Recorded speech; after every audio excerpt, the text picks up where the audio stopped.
Voilà, nouvelle vidéo qui va concerner cette fois-ci un exercice de mécanique des fluides.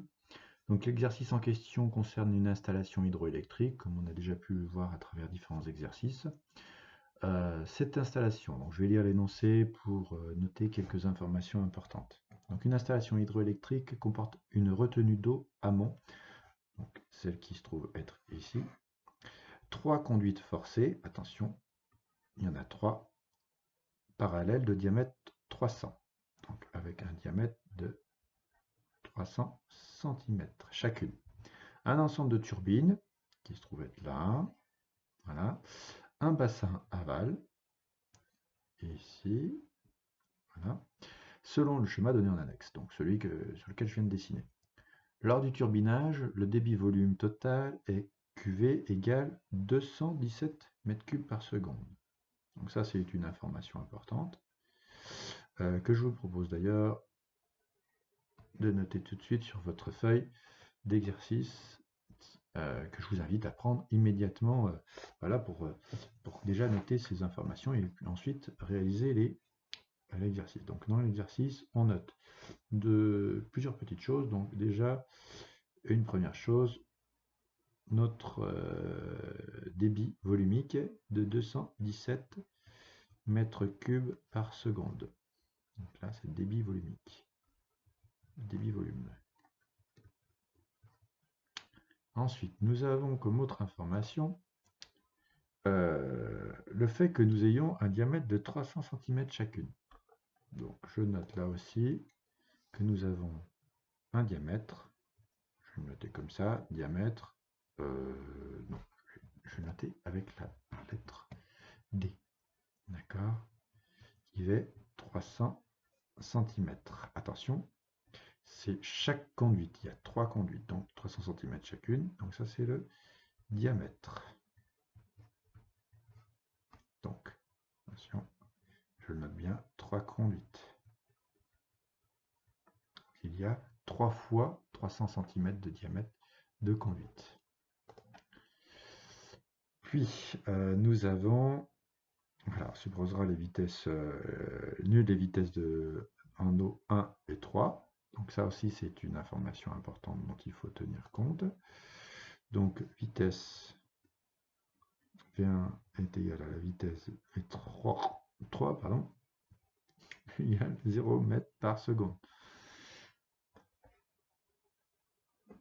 Voilà. Puis ensuite, nous avons comme autre information, celles qui sont données à cet endroit-là, que l'on va noter là aussi sur notre feuille d'exercice. Ça nous permettra ensuite d'avoir tout ce qu'il faut. Donc, moi je les ai notés sur un petit papier, mais pour résumer, on a une pression au point A qui est égale à la pression au point 3, ce qui est assez logique, et elle est de 1100 millibars. Alors, on reviendra plus tard tout à l'heure là-dessus. Puis, on a ensuite la pression au point 2, qui se trouve être de 73 bars.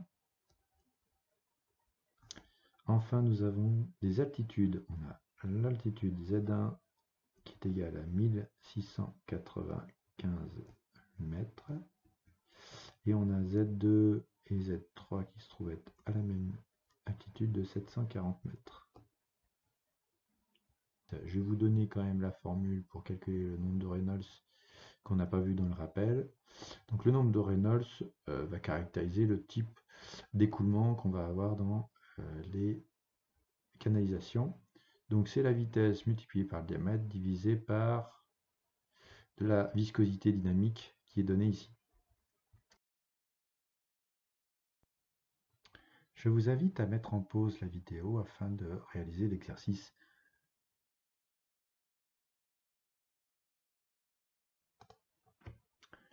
Bien, à présent, passons à la correction de l'exercice.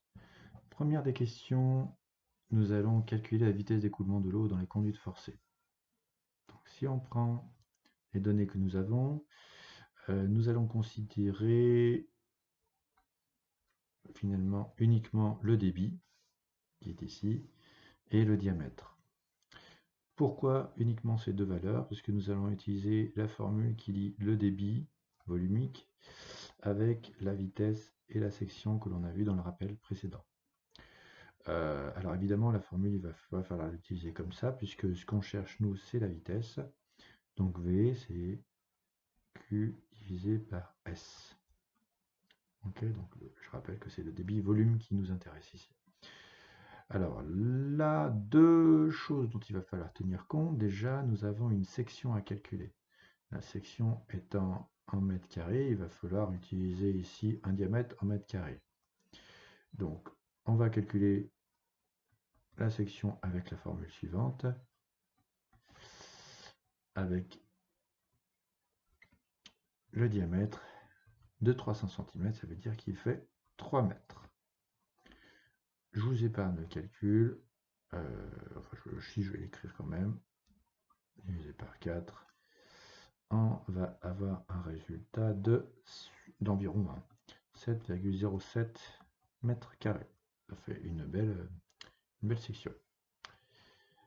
Le débit volumique, alors, autre particularité, c'est que nous avons 3 conduites. Si nous avons 3 conduites, ça veut dire que le débit, il est valable pour les 3 conduites. 217 mètres cubes par seconde, ça c'est les 3 conduites qui permettent tout ça. Donc, on va calculer pour une conduite. Parce que nous, ce qui nous intéresse, c'est le débit, la vitesse du fluide pour une conduite. C'est pour 3 conduites ici. Donc pour une conduite,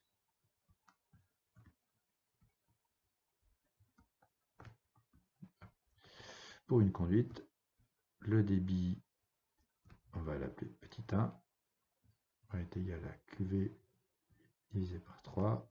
Donc 217 divisé par 3, on va avoir un débit volume pour une conduite de 72,3 mètres cubes par seconde.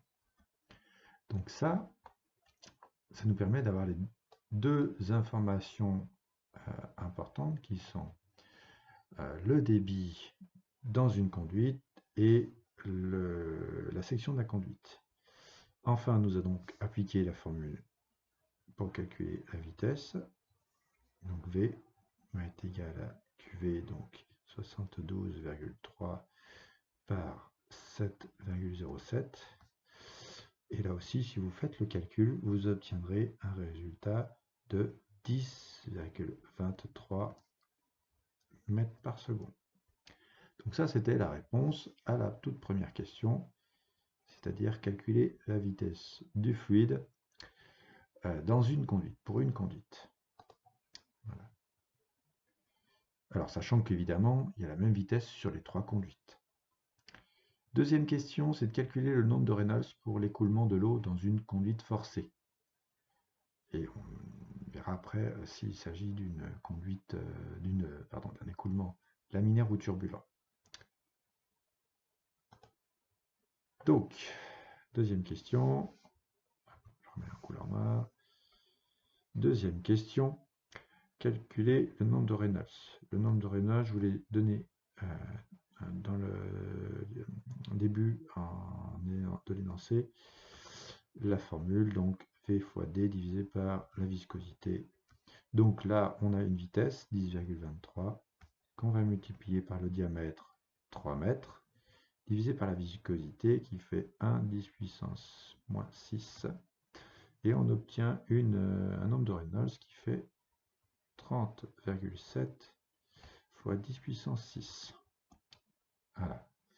La courbe qui nous permet de dire que le nombre de Reynolds va nous indiquer ensuite quel type d'écoulement on a.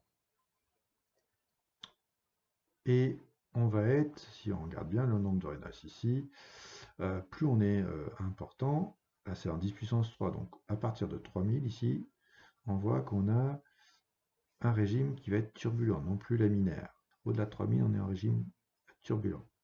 Donc ici, avec 30 millions, puisque 30,7 10 puissance 6, ça fait 30 millions, on va considérer qu'on est dans un régime turbulent. Passons à la question 3 à présent. Elle consiste à calculer les pertes de charge dans une conduite forcée entre les points 1 et 2. Donc ça donne quoi? Et bien ça donne qu'on va utiliser Bernoulli ici.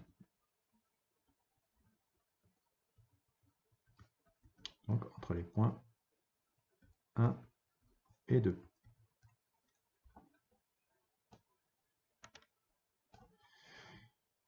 Alors, entre les points 1 et 2. Donc là, on va écrire l'équation de Bernoulli. Entre les points 1 et 2, j'ai oublié le tiro ici, V2 au carré moins V1 au carré, plus ρ G Z2 moins Z1, plus P2 moins P1. Et là, c'est la particularité, c'est que puisque nous avons des pertes de charge, on pourrait considérer peut-être un apport d'énergie, tel que on l'a écrit tout à l'heure, sauf que cette partie-là n'existe pas. Donc, qu'est-ce qui va se passer? C'est que cette partie-là, on va l'enlever, et on n'aura plus que cette partie-là, qui va être l'égalité de notre équation de Bernoulli. Alors, on va remplacer ce qui est à remplacer dans cette situation. Déjà, première chose, on va considérer que les vitesses au point 1 et 2 sont les mêmes. Si on regarde bien notre conduite, l'eau, elle entre par ici, on l'a vu avec l'équation de continuité. Le diamètre ne changeant pas, le débit restant constant tout du long, il n'y a pas de raison que en 2, la vitesse du fluide ait changé. Donc, V1 est égal à V2, donc ça vaut 0. Ensuite, les deux altitudes, celles-ci on les connaît les deux, elles nous sont données dans l'énoncé, donc on va les considérer. Pareil pour ce qui est des pressions. Donc si on écrit avec les données dont on dispose, on va avoir, alors hop, petite erreur, on va mettre tous les chiffres, on va considérer évidemment, je ne l'ai pas dit, mais la masse volumique de l'eau qui vaut 1000, et on va avoir donc ici fois 0, plus, on remplace à nouveau 1000, fois, j'ai pas mis non plus la gravité, mais je pense que vous le savez tous à présent qu'elle vaut 9,81, multiplié par l'altitude, la différence d'altitude entre les deux, donc P2 étant à 740 mètres, on met 740, moins les 1695 de P1, et on va ajouter à cela la différence entre les pressions. Attention, les pressions doivent être en pascal, puisque c'est en bar qu'on a ici. On va juste rajouter un 10 puissance 5 derrière le 73 bar. Et là, il y a une petite particularité, c'est que on a à soustraire les 1100 millibars. Alors, hop, je vais faire une petite parenthèse ici. Hop, 1100 millibars. La conversion est assez facile, ça fait 1,1 bar. Donc si on fait le calcul, 1,1 bar, donc fois 10 puissance 5, pour l'avoir en pascal, et ça va être égal à nos pertes de charge.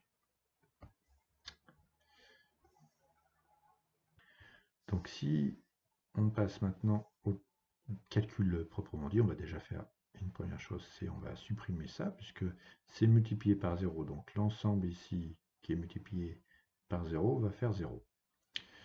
Et on va donc faire un calcul, je vais changer de couleur, on va avoir un résultat ici, oups, c'est pas très beau, d'environ moins 217 000, alors c'est pas moins 200, 2 millions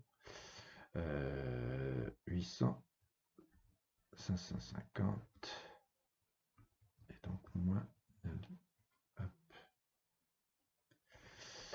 Voilà, donc si on regarde bien, on a quand même une perte d'énergie, voilà, conséquente. C'est normal que ce soit négatif puisque c'est une perte, hein. C'est pour ça qu'il y a le moins ici et qu'il y a le moins ici. Voilà, donc ça c'est pour les 3 premières questions. Je vous invite à cliquer sur la vidéo suivante pour avoir la correction des 2 dernières questions.